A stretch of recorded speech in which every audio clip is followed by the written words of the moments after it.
Pada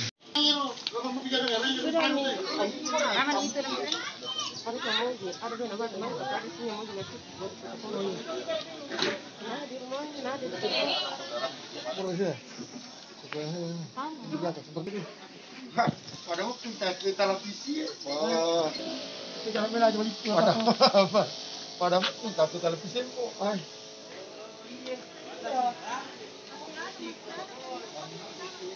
Sudah ditangkap.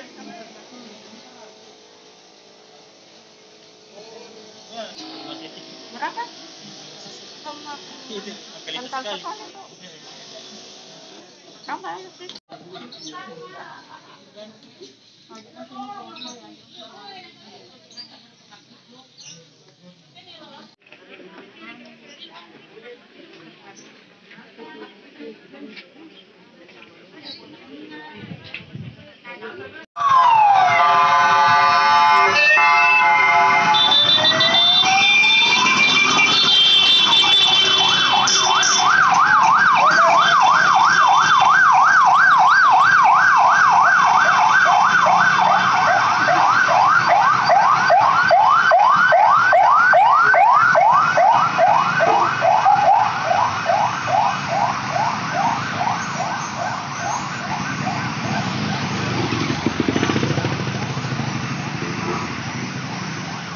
Ini satu pengalaman yang cukup berarti.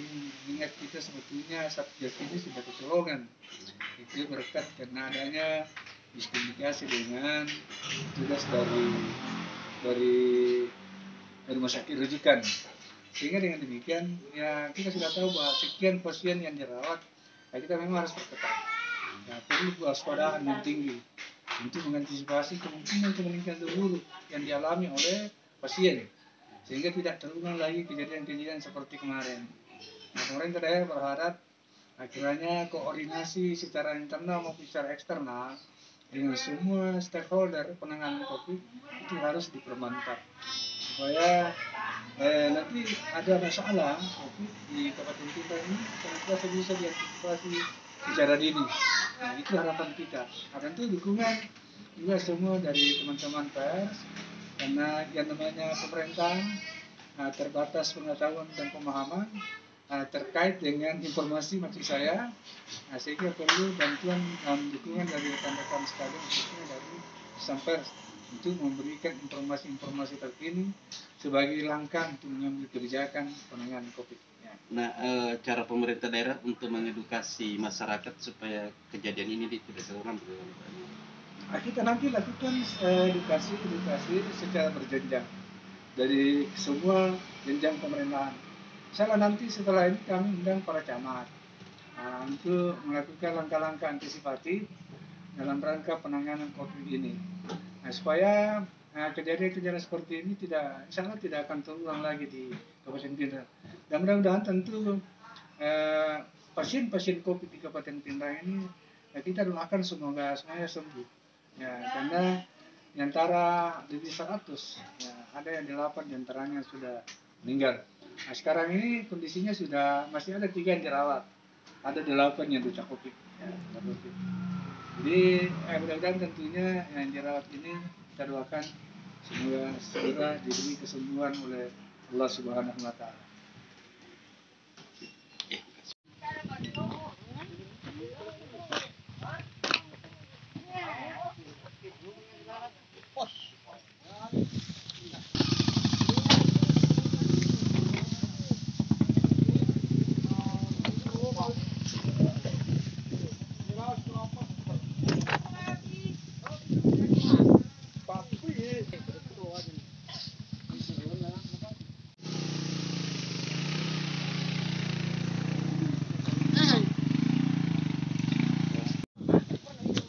Mana tadi? Gasti? Handphone tak lagi?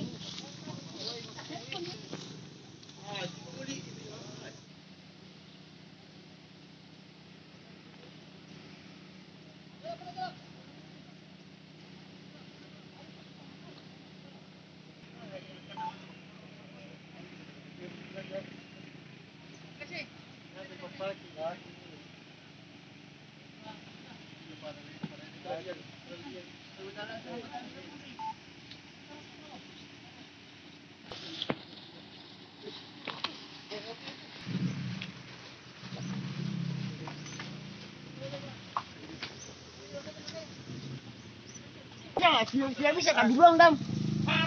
Harus dibuang ini mana? Katanya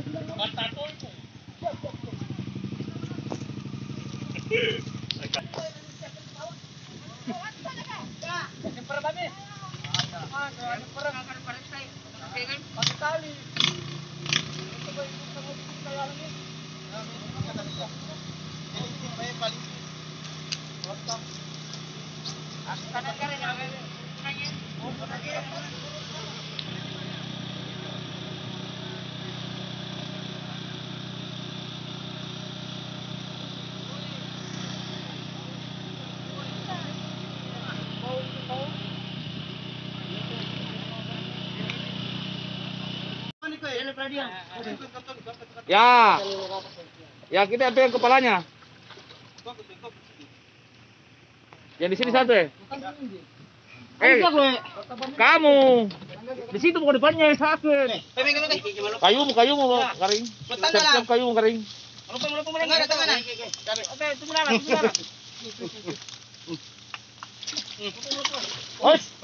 pelan-pelan aku dia. Kayu kering. Masukkan ini. Dah. Ini kan bandernya Om Cikue. Bandernya. Jodoh. Ya.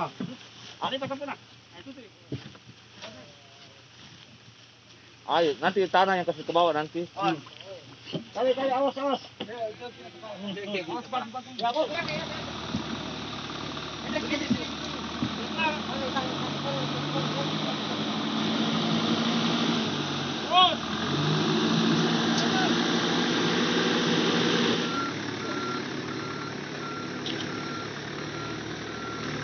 Boleh. Ini nanti jadi kuburan Lasin Rampa ya? Lasin Rampa kedua ya?